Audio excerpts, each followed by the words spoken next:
Bonsoir à toutes et tous.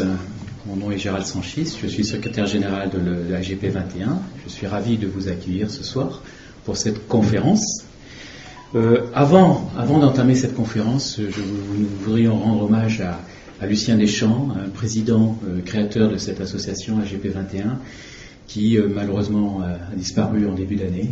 Donc on est tous, bien sûr, tous tristes malheureusement de cette grande perte pour notre association. Et sachez qu'au sein de l'association, on fera tout pour maintenir le dynamisme qu'a su insuffler Lucien depuis la création de cette association et dans différents autres organismes. Ce soir, nous avons donc cette conférence avec notre invité d'honneur, donc André Merlin. Alors, avant de parler de la conférence, quelques mots sur André Merlin. La plupart d'entre vous le connaissez, bien entendu.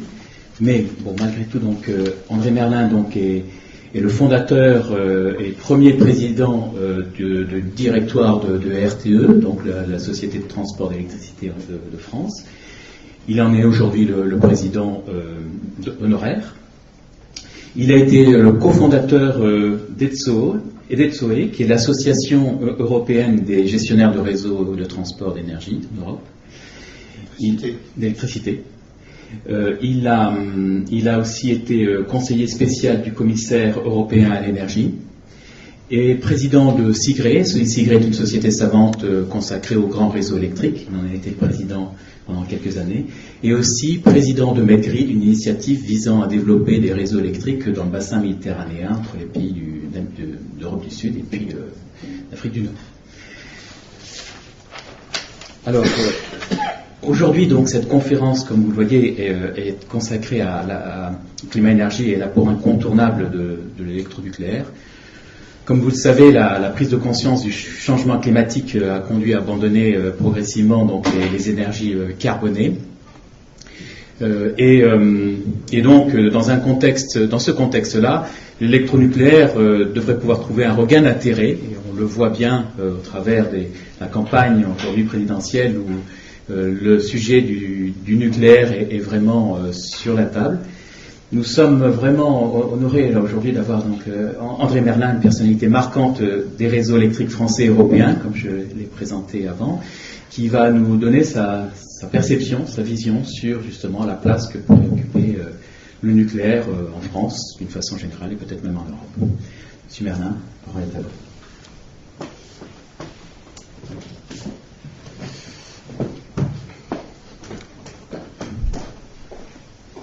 Oui, ça va aller. Bien, excusez-moi, je suis un petit peu enroué, j'espère que ça ne va pas nuire à la qualité de mes propos.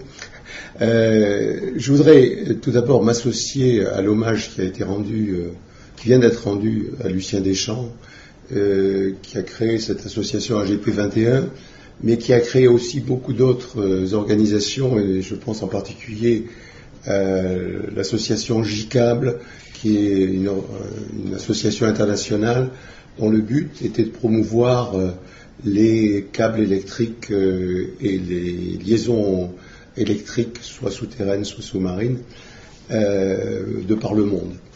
Nous avons commencé notre carrière ensemble à la direction de la recherche à EDF, et j'ai toujours, admiré son esprit inventif et son grand intérêt pour la prospective. Je me rappelle en particulier, quand on était jeune, il parlait beaucoup des SPS, je ne sais pas si certains d'entre vous on se rappelle, Solar Power Satellites, c'est-à-dire la production d'électricité dans l'espace et transmission de cette électricité sur Terre. Donc je pense bien évidemment particulièrement à lui aujourd'hui, et si j'ai proposé cette conférence, c'était aussi une manière d'honorer sa mémoire. Alors, à partir de là, ce que je voudrais dire, c'est que ce sujet, cet exposé, résulte en fait d'un article que l'on m'avait demandé de rédiger, la rédaction de la R2E, la revue des électriciens, électroniciens et des technologies de l'information et de la communication, il y a plus d'un an. Donc cet article apparu en juin, je crois, 2021, bien avant la conférence qu'a faite le président de la République sur la relance du nucléaire, je tiens à le dire, et puis bien avant, bien évidemment, la guerre en Ukraine, qui relance effectivement des questions liées à l'énergie au travers de la situation telle qu'on la rencontre en Europe, et notamment, particulièrement en Allemagne. Je serais peut-être amené à dire quelques mots également sur l'Allemagne. Voilà. Donc, je vais commencer par rappeler quelques ordres de grandeur pour fixer un petit peu les différents points de vue, en disant d'abord que la France émet chaque année, à titre anthropique, environ 450 millions de tonnes d'équivalent CO2. Alors je dis équivalent CO2 parce qu'on ajoute au CO2 le méthane et également le monoxyde d'azote. Et au total, 450 millions de tonnes, ce qui représente un peu plus de 1% des émissions mondiales chaque année de gaz à effet de serre. Donc on est parmi les pays de l'OCDE, sans doute le pays ou un des pays qui émet le moins de gaz à effet de serre, il faut le dire. Et on va voir pourquoi, d'ailleurs. Pourquoi on émet, on fait partie des pays qui émettent le moins de gaz à effet de serre. Si on compare avec d'autres pays, par exemple l'Allemagne qui est notre voisin, l'Allemagne émet 2 fois plus de gaz à effet de serre. Disons que l'Allemagne est autour actuellement de 900 millions de tonnes d'équivalent CO2 par an. Si au niveau de l'Union européenne, on est autour de 10%, c'est à peu près 10 fois, enfin un peu moins de 10 fois ce que dégage en CO2 la France. Et si on cite par exemple la Chine c'est 29% des émissions mondiales de gaz à effet de serre. Donc on voit que notre impact, même au niveau de l'Europe, restera de toute manière limité, puisque l'Union européenne représente 10%. Il n'empêche que, effectivement, l'Europe a la volonté de montrer l'exemple pour l'ensemble du monde, et d'où cette politique très ambitieuse en ce qui concerne la réduction des émissions de gaz à effet de serre. Alors, j'ai là deux graphiques, enfin 2 camemberts. Le premier, c'est la situation actuelle, effectivement,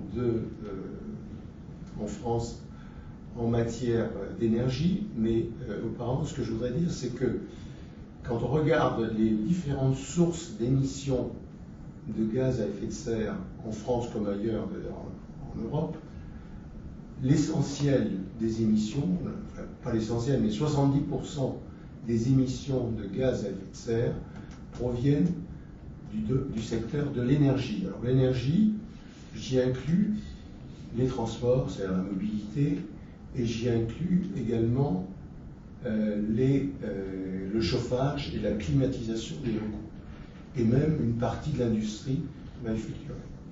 Donc 70% des émissions de gaz à effet de serre, c'est le secteur d'énergie. 17%, c'est le secteur de l'agriculture, notamment la production des engrais. Et le reste, c'est l'industrie et d'une certaine manière les déchets. Donc si on veut réduire les émissions de gaz à effet de serre, la priorité, bien évidemment, ce n'est pas uniquement le seul domaine, mais en particulier, il faut faire un effort très important en matière de réduction des émissions liées au secteur de l'énergie. D'où les politiques publiques qui sont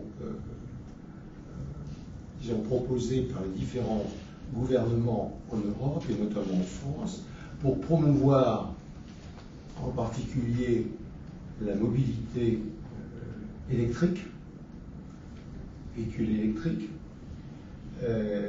et également dans le domaine du chauffage des locaux, les pompes à chaleur, qui devraient remplacer les chaudières à fioul et même les chaudières à gaz naturel.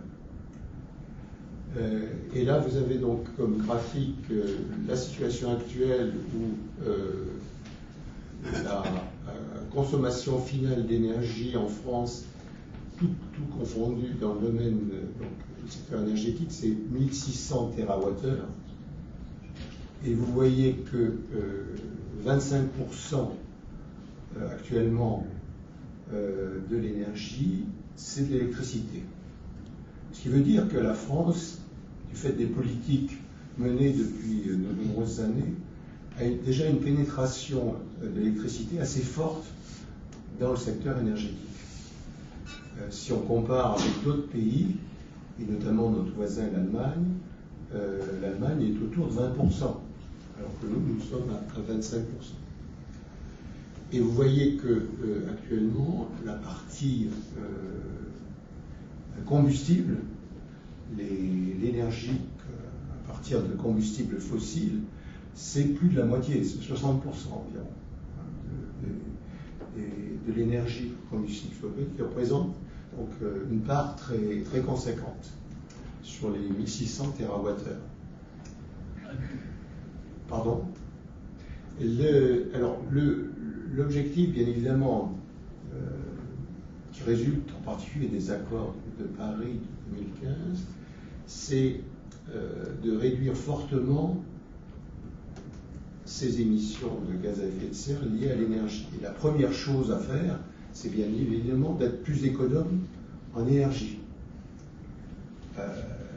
D'où l'objectif de réduire de 40% d'ici 2050 la consommation d'énergie en France. Et de passer donc de 1600 TWh à un peu moins de 1960. C'est extrêmement ambitieux. C'est l'objectif que se sont donnés les pouvoirs publics. Et par contre, sur ces 1000 TWh, un peu moins de 1000 TWh, l'idée, comme je l'indiquais, c'est de faire une part plus importante qu'actuellement à l'électricité, qui représenterait, donc à cet horizon de 2050, plus de la moitié de la consommation d'énergie. C'est-à-dire qu'on serait autour de 55%. Le reste étant des énergies renouvelables non électriques, et puis également les gaz décarbonés, produits à partir de la méthanisation. Donc c'est un objectif effectivement extrêmement ambitieux, et il faudra bien évidemment, disons, des actions vigoureuses, notamment des pouvoirs publics, pour atteindre un tel objectif. Alors, vous savez que l'Union européenne s'est donné un objectif intermédiaire actuellement, 2030, qui nous mène sur l'objectif de neutralité carbone, parce que là, en 2050, on est à la neutralité carbone, au moins en ce qui concerne l'énergie. Et en 2030, déjà, l'objectif est de réduire de 55% les émissions de gaz à effet de serre, donc équivalent CO2, par rapport à 90. Vous savez qu'on avait eu un premier objectif en 2020 de réduire de 20%. On a à peu près atteint, en particulier grâce à la situation conjoncturelle qu'on a connue du fait de la baisse des activités économiques, industrielles en particulier, liées au Covid. On a atteint ces 20%. Et donc il faut faire un chemin supplémentaire d'ici 2030 et réussir à baisser encore, je dirais, de 35% ces émissions d'ici en 10 ans, ce qui est un objectif là aussi extrêmement ambitieux. Alors, bien évidemment, la question qui se pose tout de suite, vu la part que prend l'électricité dans ces objectifs vers la neutralité carbone, ce qui est important, c'est effectivement de voir comment produire cette électricité. Sachant que le but, bien évidemment, c'est de faire produire de l'électricité décarbonée. Alors, la situation actuelle est représentée ici sur ce graphique. Vous savez que la France, depuis en particulier les décisions qui ont été prises par le gouvernement de Georges Pompidou à l'époque et ensuite Valéry Giscard d'Estaing, nous a conduit effectivement à développer un programme nucléaire qui est un des plus importants à l'époque au monde et qui nous a permis d'atteindre une production d'électricité d'origine nucléaire qui correspond à peu près aux 3/4, 70% de la consommation totale d'électricité en France.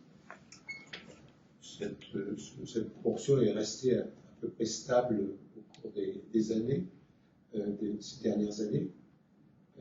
À ceci s'ajoute bien évidemment la production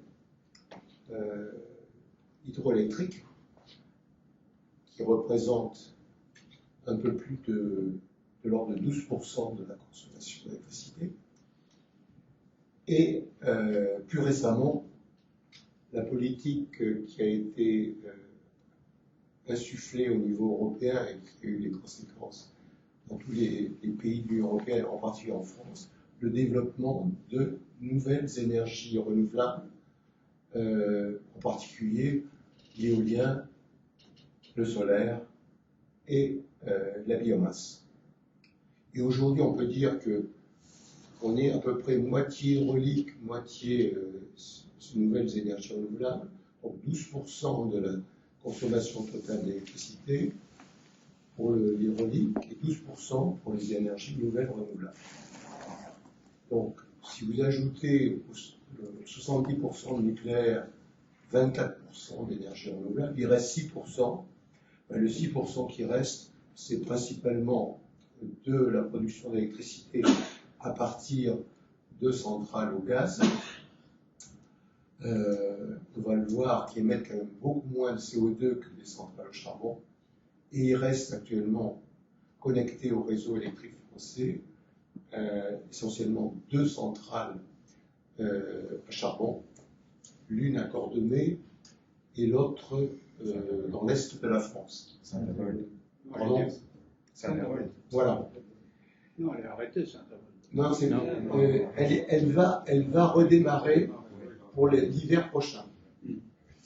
Parce que vous connaissez la situation actuelle, on est vraiment en limite de capacité de production. Nos voisins européens ont des capacités qui se réduisent pour d'autres raisons, notamment du fait du gaz.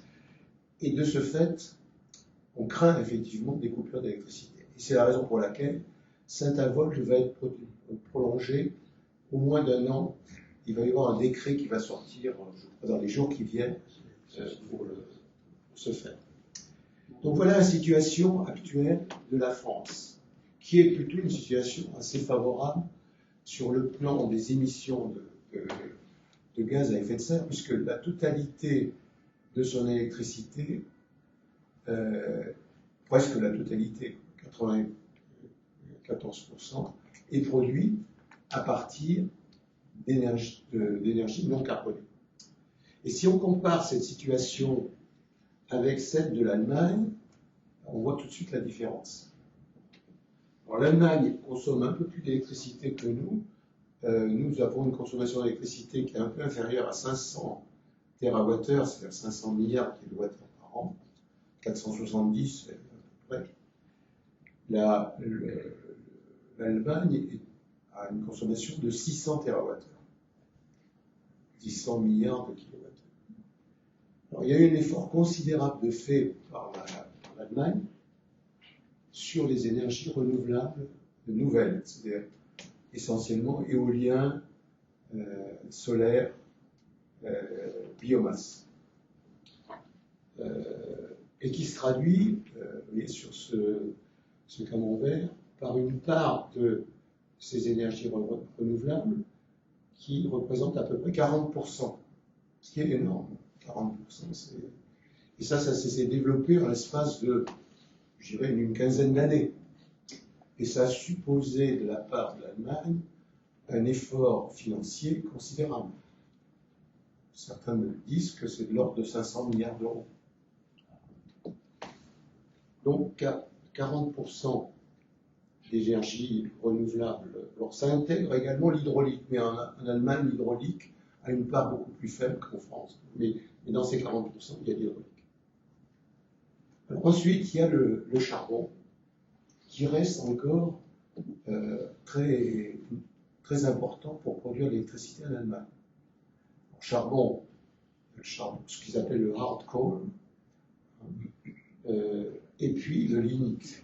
Le lignite qui malheureusement est un charbon très sale et qui émet beaucoup de gaz à effet de serre.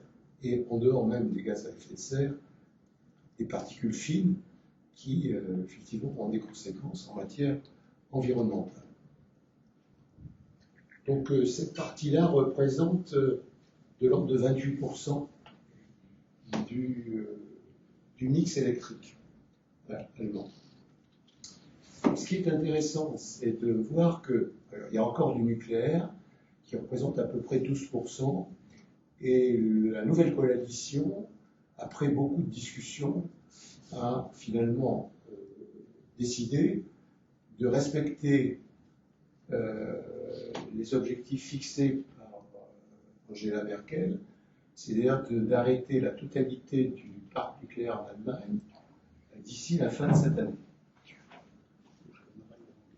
Donc les Allemands sont actuellement en train de voir comment substituer les 12% d'énergie nucléaire, d'électricité d'origine nucléaire produite à partir de ces centrales par d'autres moyens de production.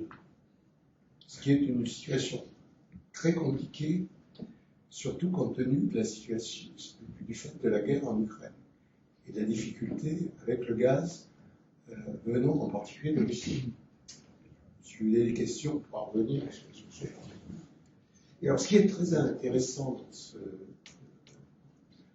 dans ce camembert, c'est de voir aussi qu'il y a une part qui n'est loin d'être négligeable du gaz, c'est-à-dire l'électricité produite à partir des centrales au gaz.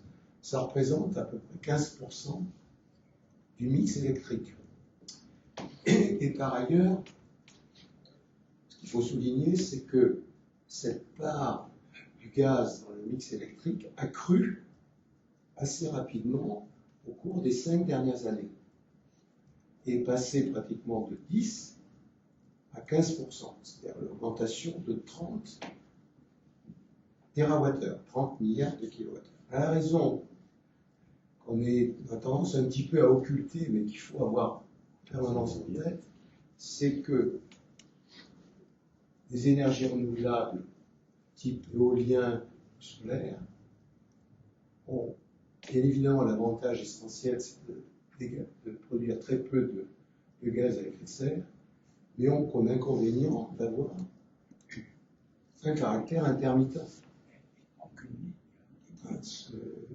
Et donc, pour pouvoir compenser cette intermittence, il faut des moyens complémentaires que l'on appelle pilotables, qui peuvent être que, à mon sens, de 3 types, soit du nucléaire, c'est en France, soit du charbon, soit du gaz.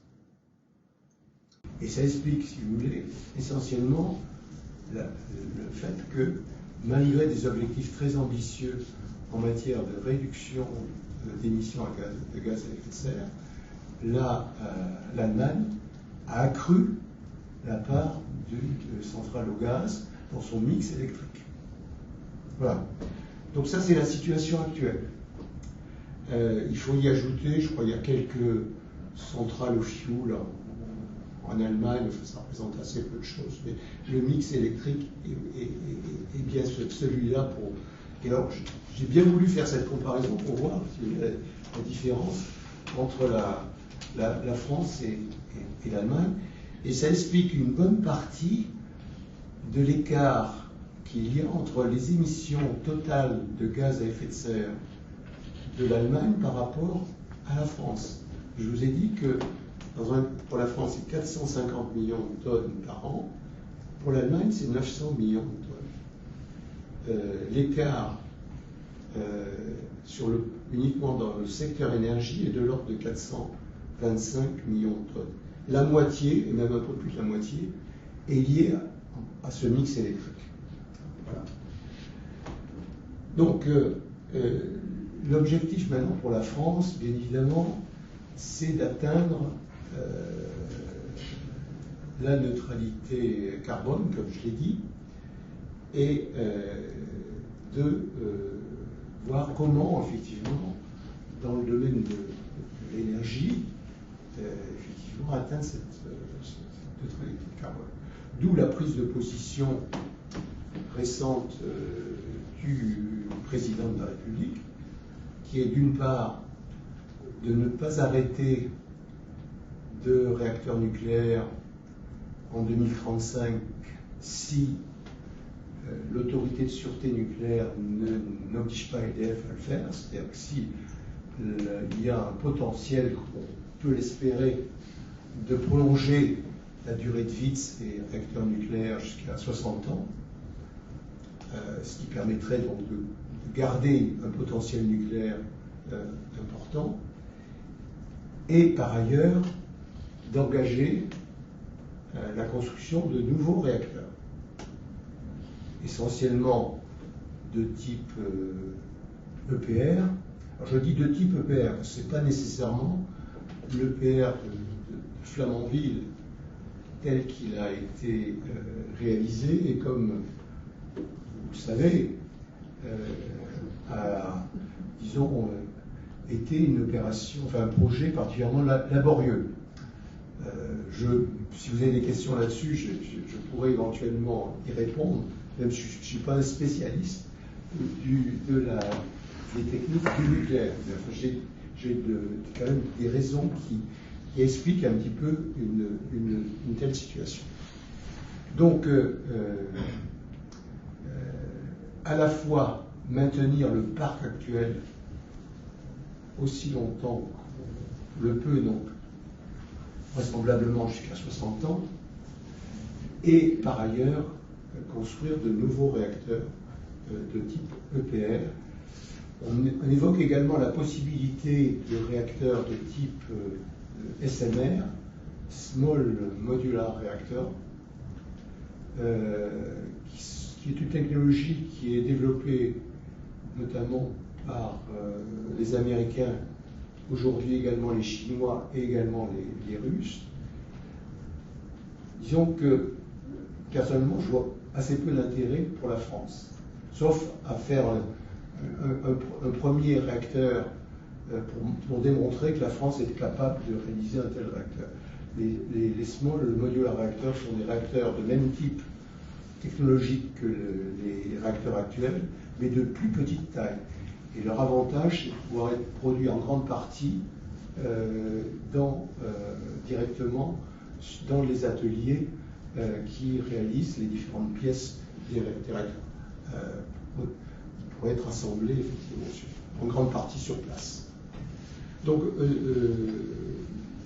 alors, l'objectif également, c'est d'aller vers davantage de renouvelables, notamment éolien et solaire.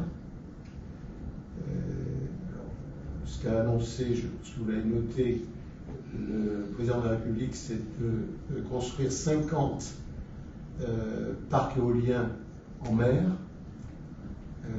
de 800 mégawatts chacun, ce qui correspondrait à une puissance totale de 40 gigawatts. Nous sommes entre nous, moi je vous donne mon sentiment, je pense que ça me paraît guère réaliste. Dans la mesure où chaque parc éolien comporterait 160 éoliennes de 300 mètres de haut, donc ce qui fait au total 8000 éoliennes, disons à proximité de nos côtes. Je crains qu'il y ait une opposition relativement forte, on la voit d'ailleurs dès maintenant, se manifester pour, disons, empêcher ou du moins limiter la construction de ce type de moyens de production. Alors, il y a aussi le solaire. On a annoncé 100 gigawatts. Est-ce que c'est moi qui... Non. Ça c'est bon. Alors, on a annoncé 100 gigawatts de solaire à l'horizon 2050. Donc 100 gigawatts, il faut savoir que ça représente la surface au sol, parce que c'est le problème du solaire, c'est principalement la surface au sol. C'est 100 000 hectares. 100 000 hectares, disons, ça représente à peu près 2% de la surface au sol de la France métropolitaine, à peu près. 2 départements. Ouais. Donc, si vous voulez, là aussi, je suis un petit peu dubitatif pour atteindre un objectif aussi ambitieux. Donc, c'est la raison pour laquelle je ne suis pas tout à fait des transports, excusez-moi, je suis à pris. C'est la raison pour laquelle je ne sais pas si certains d'entre vous l'ont lu, j'ai eu droit à une interview à la une de la Tribune il y a à peu près un mois, où j'ai parlé principalement d'un sujet plus technique, mais qui, si vous avez des questions, j'y reviendrai, qui est l'AREN, l'accès régulé à l'électricité nucléaire historique.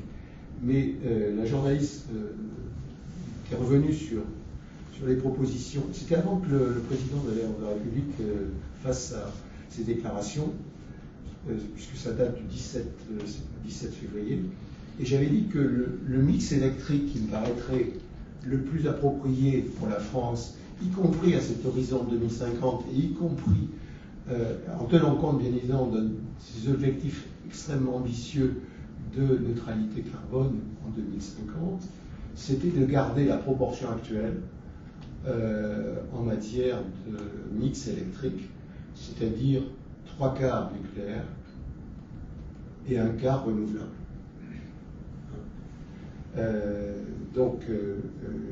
Alors, les 3/4 nucléaires, ça correspond à peu près à 50 réacteurs de type EPR. Il faudra les construire. L'idée, c'est de les construire sur les sites existants pour éviter effectivement de reconstruire des lignes électriques à très haute tension. Parce que là aussi, c'est un exercice très difficile. Je sais de quoi je parle, puisque là, j'étais responsable directement du réseau de transport d'électricité pendant de nombreuses années. Et donc, 3/4 de réacteurs nucléaires et 1/4 de renouvelables. Mais le quart de renouvelables, bien évidemment, il restera la part d'hydraulique, ça représente par rapport à la situation actuelle à peu près un doublement des capacités de production. Ce qui est déjà très important. Quand on voit l'opposition qu'il y a, notamment sur l'éolien terrestre, ce sera déjà difficile, à mon avis, de réaliser un tel objectif. Mais je pense que ça me paraît plus raisonnable que d'envisager moitié renouvelable, moitié nucléaire. Voilà mon point de vue. On a le droit de ne pas le partager, je tiens. Alors, je ne veux pas être trop long non plus pour laisser de la place aux questions. Ce qui est intéressant peut-être de dire, c'est Au-delà de la technologie actuelle de production d'électricité à partir de la fission de l'uranium, quelles sont les perspectives de futur? C'est intéressant de le souligner. Voilà, vous avez deux. Alors, à mon avis, il y a deux voies principalement qui méritent, et qui sont d'ailleurs en cours de développement. La première voie, c'est des réacteurs à neutrons rapides qui ont l'avantage, par rapport aux réacteurs actuels, d'utiliser beaucoup mieux l'uranium que les réacteurs PWR et de pouvoir recycler une partie des déchets, ce qu'on appelle des déchets de longue durée de vie et à haute intensité. Alors c'était le projet Astrid, qui était, c'était aussi le Superphénix autrefois, donc qui a été arrêté, on va pas dire là-dessus, mais ça date des années 80. Et puis plus récemment, le CEA avait donc le projet Astrid qui, malheureusement, a été arrêté pour des raisons, personnellement, que je n'ai pas bien compris. Et je pense qu'il faudrait réactiver ce projet, sous une forme ou sous une autre. Ça peut être différent d'Astrid tel qu'il est actuellement, mais ça peut être aussi une reprise du projet Astrid, qui est un projet de développement. Ce n'était pas, dans l'état actuel des choses, un projet industriel. Puis la deuxième voie, qui est une voie, à mon avis, très intéressante, mais il ne faut pas se cacher, qui reste très difficile, qui est la voie de la fusion. C'est-à-dire la fusion d'hydrogène. C'est-à-dire maîtriser la réaction de fusion dans un réacteur industriel. Alors c'est une idée qui a beaucoup excité de grands esprits. Je me rappelle encore au commissaire à l'énergie atomique qui, à l'époque, en 70, donc j'étais jeune ingénieur, m'avait dit, mais dans 50 ans peut-être. On est en 2020, c'est pas tout à fait le cas, mais il y a un projet que je vous invite à visiter si vous n'avez pas eu l'occasion de visiter, qui est à Cadarache, qui est un projet international réalisé avec de nombreux pays de la planète, notamment les Américains, notamment les Chinois et bien d'autres, et qui vise effectivement à démontrer la faisabilité d'une telle réaction de fusion. Bernard Bigot, que certains d'entre vous peut-être ont connu, qui a été l'ancien administrateur général du CEA, et qui est le directeur de ce projet, le mène d'ailleurs, je tiens à le dire, de main de maître, et son espoir, effectivement, c'est d'aboutir en 2035. Et à partir de là, si on peut démontrer la faisabilité d'un tel réacteur, je pense qu'il y aura des projets qui vont se réaliser à caractère industriel. Je pense que parmi les premiers, il y aura vraisemblablement les Chinois qui sont à l'affût parce qu'ils ont un problème majeur. On l'a laissé entendre tout à l'heure. À eux seuls, ils produisent 29% des émissions de gaz à effet de serre.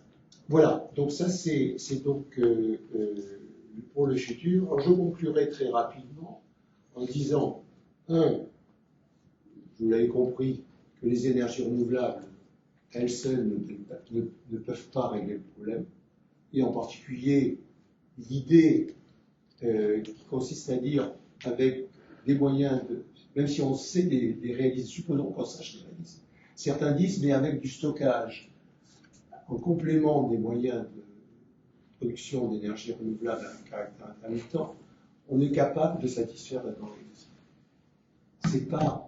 Ce n'est pas possible actuellement dans l'état, au moins de nos connaissances, l'état actuel de nos connaissances, ni sur le plan technique, ni sur le plan économique. Ça coûterait une fortune. Vous parlez de stockage d'électricité. Pardon ? Vous parlez de stockage d'électricité. Oui, je parle du stockage d'électricité. Excusez-moi, mais sauf si on pouvait faire des centrales, des stations de pompage hydroélectriques. Malheureusement, comme vous le savez, on est très limité au niveau des sites, et en France, actuellement, il y a 2 sites éventuellement équipables. Donc, on ne doit pas pouvoir atteindre l'objectif de 32% dans le mix énergétique en Europe, en Union européenne en 2030. On n'a pas pu l'atteindre en 2020, donc on l'atteindra en 2030. Je pense que le nucléaire est la solution, au-delà de la France. Malheureusement, on a du mal à convaincre nos amis allemands de faire la même chose. Et je pense que d'autres pays sont en train de se convertir au nucléaire, notamment les pays de l'Est, mais aussi l'Irlande, mais aussi la Belgique qui est en train de revenir sur le nucléaire. Je ne parle pas du Royaume-Uni, qui ne fait plus partie de l'Union européenne, mais qui est convaincu de l'apport d'électricité d'origine nucléaire. Et puis même des pays comme la Grèce. Même si la situation en Grèce est plus difficile, parce que comme vous le savez, c'est un pays beaucoup plus sismique, beaucoup plus sujet à des tremblements de terre qu'en France. Même si le tremblement de terre n'a jamais été véritablement à l'origine d'un accident nucléaire. Puisque Fukushima, comme vous le savez, c'est un tsunami à l'origine de l'accident. Donc, c'est pour ça. Et alors, convaincre nos concitoyens que le nucléaire n'émet pas de gaz à effet de serre, très peu, pas plus que l'éolien, et moins que le solaire, parce que quand on fait le bilan pour le solaire, comme les cellules photovoltaïques sont produites en Chine à partir d'électricité essentiellement carbonée, le contenu en CO2 est plus important pour les cellules photovoltaïques. Et c'est la raison pour laquelle je conclue en disant il faut qu'il y ait un débat au niveau démocratique pour effectivement voir, de dire clairement l'intérêt, les avantages et les inconvénients de chaque forme d'énergie.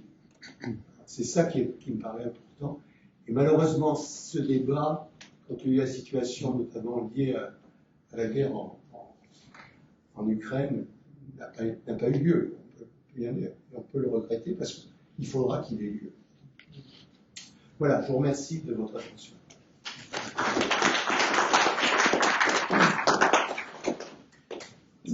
Oui, parfait. Merci, Monsieur Merlin. On va passer maintenant aux questions-réponses. Qui veut démarrer? Qui a une question? Est-ce qu'en Suède, il y a beaucoup de nucléaire? Est-ce qu'en Suède, il y a beaucoup de nucléaire?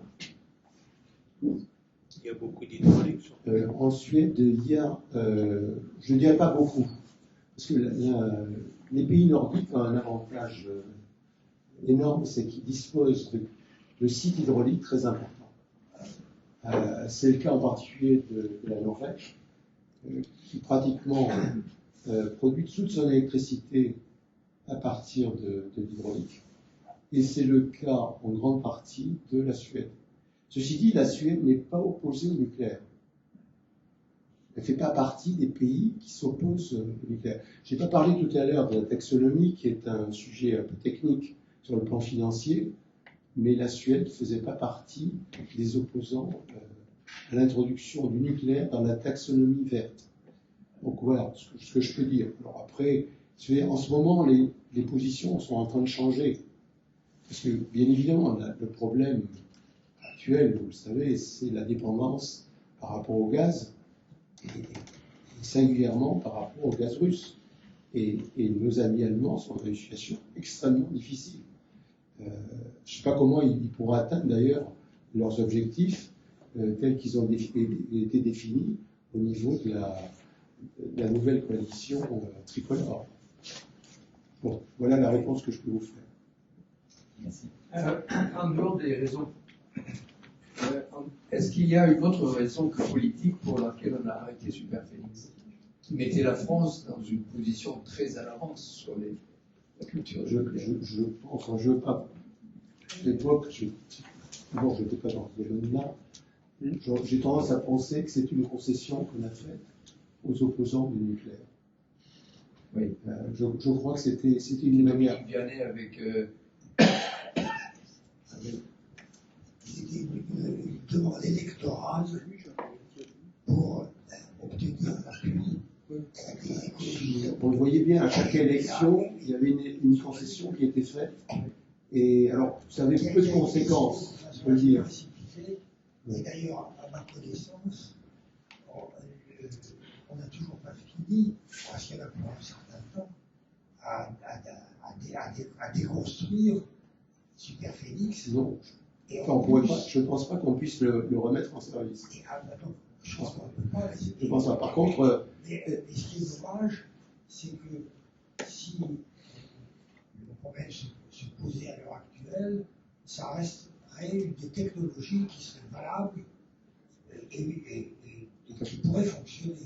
oui, c'est pour ça que ce que je disais tout à l'heure, il faut réactiver le projet Astrid, qui est un réacteur de même type, un neutron rapide. Ça peut être Astrid, ça peut être un autre réacteur. Et il y a d'autres pays, notamment dans le monde, qui songent effectivement à un développement beaucoup plus important des réacteurs à neutrons rapides. Quels seraient les délais dans ce cas-là? Pardon, prenez le truc parce que. Quels seraient les délais en supposant que tout à coup Superphénix devienne intéressant? Comme vous avez dit qu'il était un peu déconstruit, ce serait quoi le délai? Ce serait opérationnel dans combien de temps? Écoutez, ce qu'a dit, je reprends les propos du président de la République, il dit que les prochains EPR, c'est pas avant 2035. Prochain EPR mis en service, ce serait en 2035, donc c'est dans 13 ans. Vu la situation actuelle en matière de réacteurs à neutrons rapides, je pense que ça ne peut être que là. C'est 2040 peut-être. Et une fois qu'on a décidé une technologie, il faut regarder ça, c'est l'historique. Oui, non, mais je parle d'une mise en service. Oui, bien sûr. Mais simplement, effectivement, on voit dans le passé, grâce à vos graphiques là, sur le tableau, que la durée de construction d'une centrale, c'est pas loin de 10 ans. Et ça, c'est passé dans le passé, exactement. Il faut remarquer, je voudrais rendre hommage aux personnes qui dirigeaient ces projets, et ils ont fait vraiment un boulot remarquable. Et il y avait en particulier le directeur de l'équipement qui est aujourd'hui disparu, Michel Hugues, qui était vraiment un patron qui a su mener un projet de cette dimension, qui est un projet considérable, avec l'aide bien évidemment du patron de Framatome, que certains peut-être d'entre vous ont connu, qui était Jean-Claude Lémy. Mais vraiment, c'est... Parce que les hommes comptent beaucoup dans des projets de cette envergure. Il faut trouver les capacités à piloter des projets industriels de cette taille. Oui, bonsoir. Vous nous avez invités, nous sommes les représentants du Cercle de la Mer, donc en tant que tel, nous sommes très sensibles à la question de l'éolien marin. Oui. Donc, nous, personnellement, malgré ce que vous avez évoqué tout à l'heure, on est quand même très réticents au niveau de l'éolien marin, Oui. étant donné qu'on déplace un peu la pollution dans la mesure où on la met dans la mer, parce que ça détruit quand même beaucoup de faune, ça perturbe la flore, ça perturbe la faune, et puis ça rend la navigation difficile, ça rend la pêche difficile. Et puis, bon, je parle pas du problème esthétique, mais il faut aussi savoir que l'électricité se transporte sous la mer de façon difficile, qu'il y a énormément de difficultés au niveau des connexions, et que l'érosion marine, nous on le sait, puisque quand on voit nos bateaux, dans quel état ils sont au bout de quelques jours de mer, il y a une érosion considérable, et nous craignons que, en dehors de ce que je viens de dire, nous ayons un problème de pollution, de corrosion, extrêmement important, qui nécessitera des interventions très lourdes. Voilà, ça c'est un premier point. Deuxièmement, et ça c'est tout à fait autre chose, et ça n'a rien à voir avec le monde maritime. Vous avez parlé tout à l'heure de l'électricité sur les transports, etc. Donc aujourd'hui, on s'oriente effectivement vers le transport avec les batteries, etc. Mais là, est-ce que vous ne croyez pas qu'on transfère un petit peu le problème de la pollution carbonée, parce que la fabrication de batteries, c'est très polluant. Et puis ensuite, dans quelques années, je crois que la durée de vie des batteries de voitures, c'est une dizaine d'années ou un petit peu plus. Quand il va falloir les déconstruire, ça va aussi polluer. Donc je crains que ce soit un petit peu un pis-aller. Voilà. Merci. Écoutez, je ne suis pas loin de partager un peu votre point de vue. Sur l'éolien maritime, c'est vrai que l'éolien maritime, d'abord, ça coûte beaucoup plus cher que l'éolien terrestre, ça on peut le dire, et que les conditions de maintenance sont beaucoup plus difficiles. Je vais vous citer simplement un exemple récent. Il y a eu une tempête, je ne sais pas si vous l'avez vu, en mer du Nord, Baltique, il y a je crois, quelques semaines.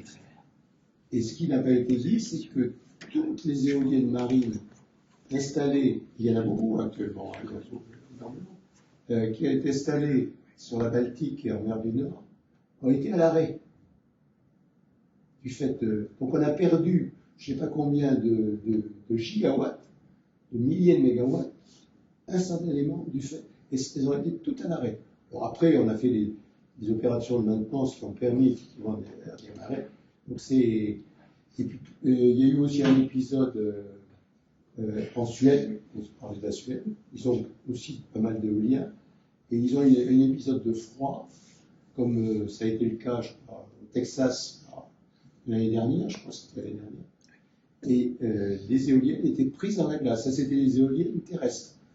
Il a fallu faire intervenir des hélicoptères pour pouvoir enlever la glace à partir d'eau chaude produite, non pas avec de l'électricité décarbonée, mais à partir d'eau chaude. Donc, comme si vous voulez, c'est là où on voit quand même les limites. En ce qui concerne les voitures électriques, je pense que le principal, je suis d'accord avec vous, c'est actuellement on déplace la pollution, ça, c'est certain. Mais un des inconvénients quand même majeurs qui reste avec l'électrique, c'est la durée de recharge, qui va limiter vraisemblablement le développement des voitures électriques. Autant on peut le voir assez bien dans les villes, autant à la campagne. Moi-même, pendant 6 ans, j'ai été maire adjoint de ma commune de naissance. J'ai fait installer une borne de recharge rapide. En 20 minutes, vous gagnez 100 km. Vous rechargez pour faire 100 km. C'est à peu près ça. Et les bornes standards, c'est 2 heures. Et pour les bornes standards, c'est exactement. C'est pour ça que moi, je pense que dans le domaine de la mobilité, un des axes qui n'est pas suffisamment développé, c'est de réduire, autant que faire se peut, la consommation des moteurs thermiques et d'aller vers des voitures qui consomment, par exemple, 2 litres 100. C'est tout à fait possible avec la technologie actuelle. Alors, ça n'exclut pas l'hybride, le véhicule électrique, mais je pense que là, il y a le carburant. Pardon ? Le carburant vert. Il y a le carburant vert. Bien sûr. Et ça peut être lié, c'est-à-dire que vous avez un moteur qui consomme moins, et en plus, il consomme du carburant vert. Oui. Alors l'hydrogène, je ne vous en ai pas parlé, mais quand on se projette en 2050, on prend en compte effectivement le développement de l'hydrogène non carboné comme une des sources d'augmentation de la consommation d'électricité. Parce que ce que l'on ne dit pas suffisamment, c'est que si vous voulez produire de l'hydrogène décarboné, vous êtes conduit à passer par l'électrolyse et donc d'utiliser de l'électricité décarbonée pour produire de l'hydrogène décarboné. C'est comme ça que ça se passe. Et pour produire 1 kg d'hydrogène, il vous faut 55 kWh. 55 kWh. Donc ça veut dire que si on veut remplacer le million de tonnes que l'on consomme annuellement en France, donc dans le domaine principalement industriel et agricole, d'hydrogène qui est aujourd'hui produit à partir du réformage du méthane et qui dégage 10 kg de CO2 pour 1 kg d'hydrogène. Voilà. Alors, vous êtes conduit effectivement à faire de l'électrolyse, et donc à consommer davantage d'électricité. Et si vous voulez produire ce million de tonnes d'hydrogène, exemple maximum, à partir de l'électrolyse, c'est 55 TWh, 55 milliards de kilowattheures, c'est-à-dire la totalité de la production d'électricité qui est aujourd'hui assurée par les renouvelables, éoliens, solaires et biomasse. Donc l'idée de certains de produire de l'hydrogène décarboné à partir d'éoliennes situées en mer ou ailleurs, ou à partir de panneaux solaires, certes, mais à condition de ne pas utiliser beaucoup d'hydrogène. Vous avez évoqué tout à l'heure le cas des SMR. Oui. Je ne comprends pas très bien parce que les SMR, les petits réacteurs, on en fabrique en France depuis 60 ans.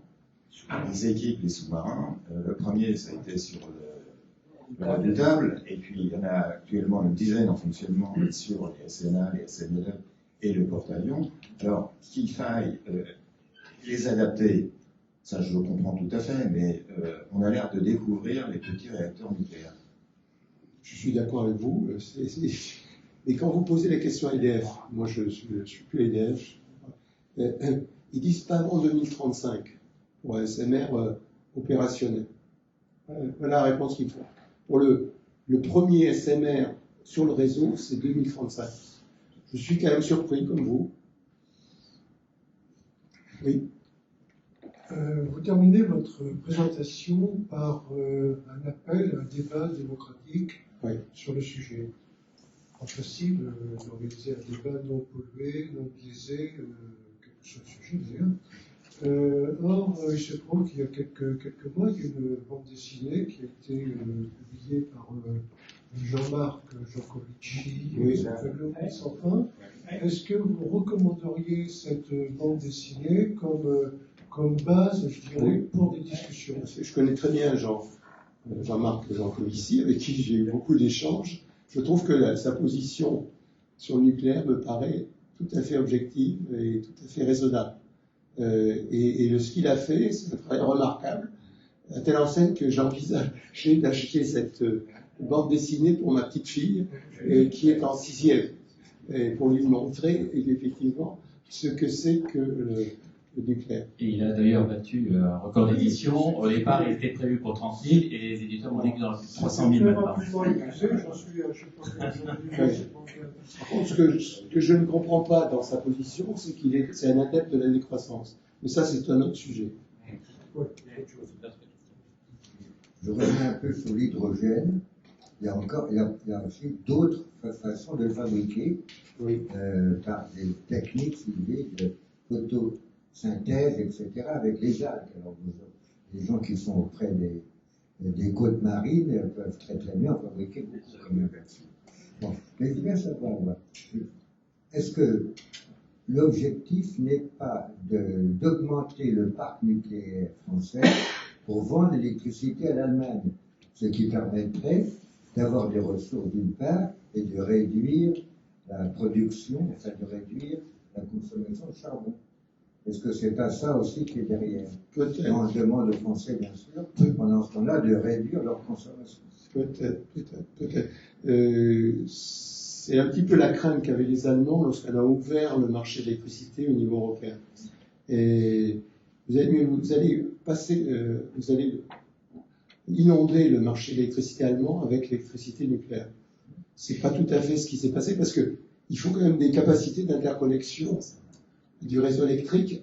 Je peux vous dire que c'est pas facile de construire des interconnexions. C'est un travail de longue haleine. Mais effectivement, si on peut aider les Allemands à sortir résoudre leurs problèmes tels qu'ils l'ont actuellement, pourquoi pas? On n'en est pas là. Pour aller juste dans ce sens-là, effectivement, aujourd'hui, on a à peu près une capacité de 10% d'export en France par rapport aux pays voisins. Et la Commission européenne, qui veut effectivement favoriser le développement d'un marché, fixe comme objectif 15%. Ouais. Mais voilà, on n'en est pas encore là. On n'en est pas tout à fait encore là. Et puis,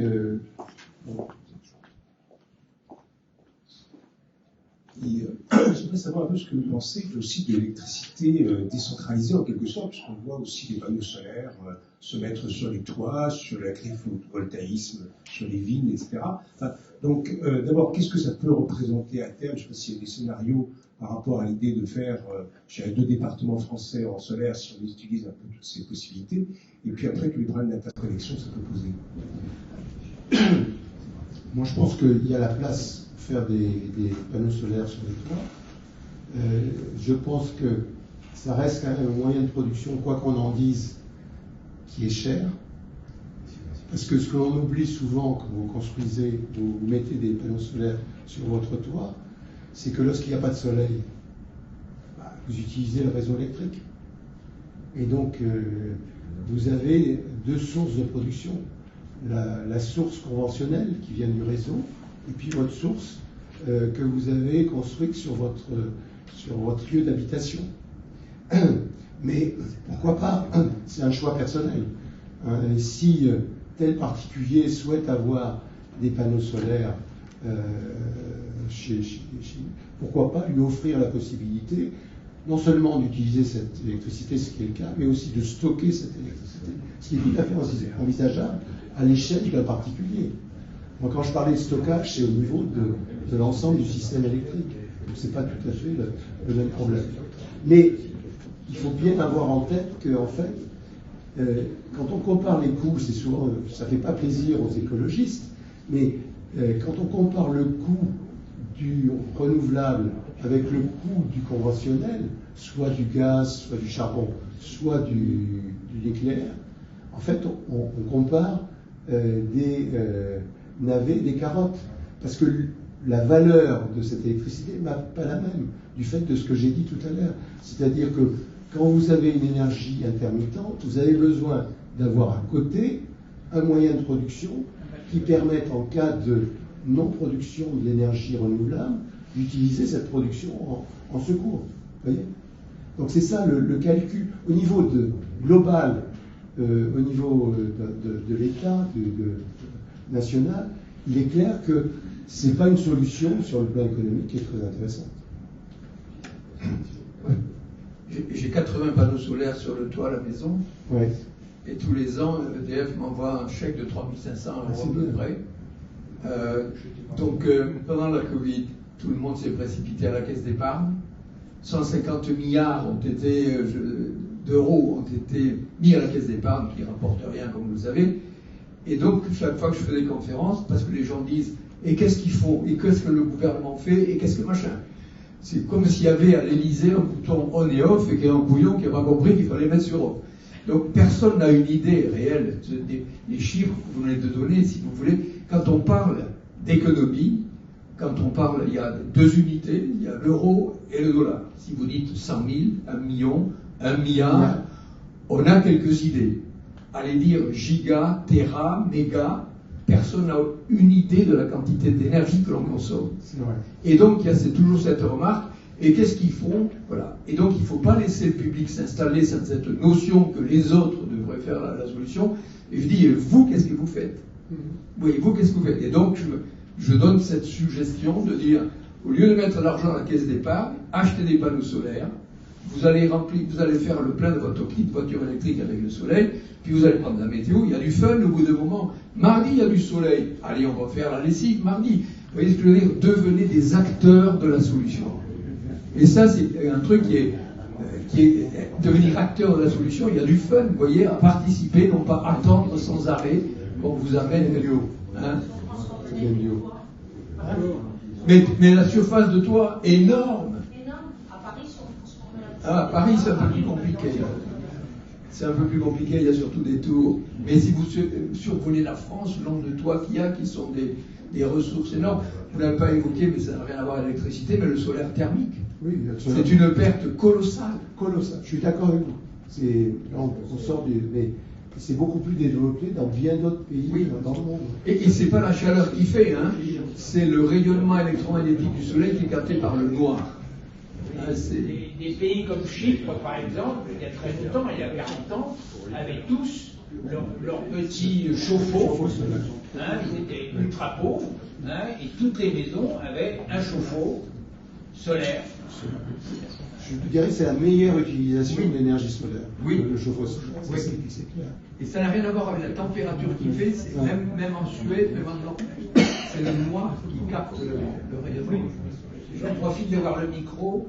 Et au moment de l'arrêt de Crène-Malville, on a donné une raison. On a dit qu'on ne pouvait pas éteindre un feu de sodium. Est-ce que c'était vrai ou pas? Moi, je ne suis pas un spécialiste, donc ça me paraît difficile comme argument.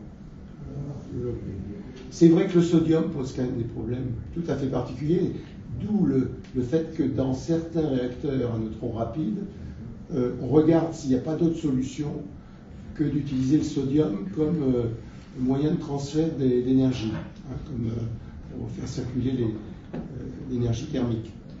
Sodium est difficile à maîtriser, ça c'est clair. Donc, mais qu'on soit incapable de maîtriser un feu de sodium, ça me paraît beaucoup.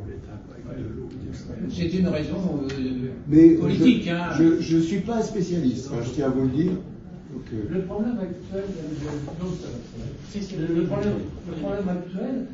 nous a fait montrer qu'on est des pays dépendants des pays producteurs. Oui. L'Allemagne dépend de l'Afrique. L'uranium, on n'en a pas en France. Non. Alors, enfin, si, est-ce qu'on risque pas un jour de se retrouver avec un problème géopolitique? Alors, d'abord, il y a des mines d'uranium en France. J'en sais quelque chose parce que je suis originaire d'un endroit où il y avait une mine et qu'on a fermée, c'est encore reste, qu'on a fermée parce qu'elle n'était pas assez rentable.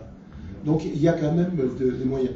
Ceci dit, si je peux me permettre de donner un conseil à nos amis allemands, ils auraient dû appliquer la même règle que celle que l'on applique en France, c'est de diversifier les sources d'approvisionnement.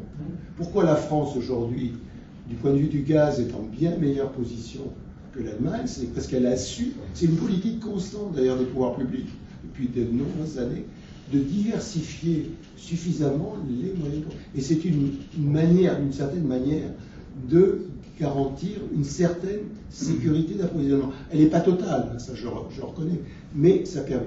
Et donc en matière d'uranium, je dirais qu'on trouve même de l'uranium dans l'eau de mer. Vous savez, si on distille l'eau de mer, et comme le coût de l'uranium a quand même un impact relativement limité sur le coût de production de l'électricité, c'est moins de 10%, je crois, à peu près, le coût de...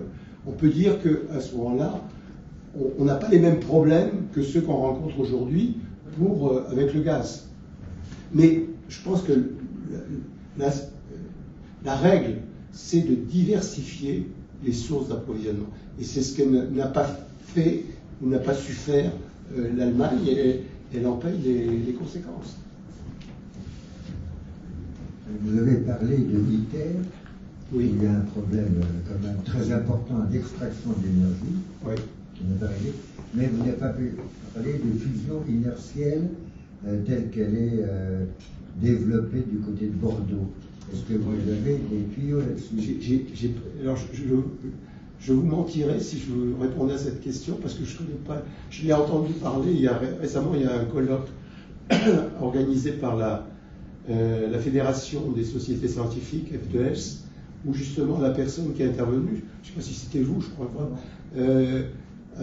a parlé effectivement de cette technologie développée du côté de Bordeaux. Pourquoi pas? Donc on n'a pas, à votre connaissance, de projet là-dessus à long terme. Je crois qu'il y a encore beaucoup à faire sur la fusion, si je peux me permettre. Et encore, on est assez loin du rêve de certains astronautes qui pensent pouvoir construire des navettes spatiales non habitées qui permettraient d'aller de notre galaxie vers une galaxie voisine pour atteindre des planètes qui pourraient contenir la vie. On arrête là, peut-être, non? Peut-être, je rebondis sur la question. Peut-être une étape entre la Terre et puis les galaxies, c'est de Lune, où là il y a quand même à l'horizon de la fin du XXIe siècle des idées, en particulier ce qu'on appelle le village lunaire, d'exploitation de ressources lunaires, et j'ai vu passer un papier, je crois que c'est d'origine chinoise, d'utiliser l'hélium-3, qui est beaucoup plus abondant de l'air naturel, on ne sait pas pourquoi, c'est lié aux radiations, c'est lié aux radiations solaires, donc c'est permanent. Donc l'idée, ça serait de ramener cet hélium-3 sur Terre. Bon, il y a du boulot encore, c'est clair, mais je dis ça simplement parce que ça peut être une étape avant le monde extragalactique. On raisonne, moi j'ai tendance à raisonner sans prendre en compte des ruptures technologiques, mais il s'en produira des ruptures technologiques. Et ceci modifiera notre avenir, notamment dans le domaine énergétique, ça c'est certain. Voilà, écoutez, je vous remercie de votre attention.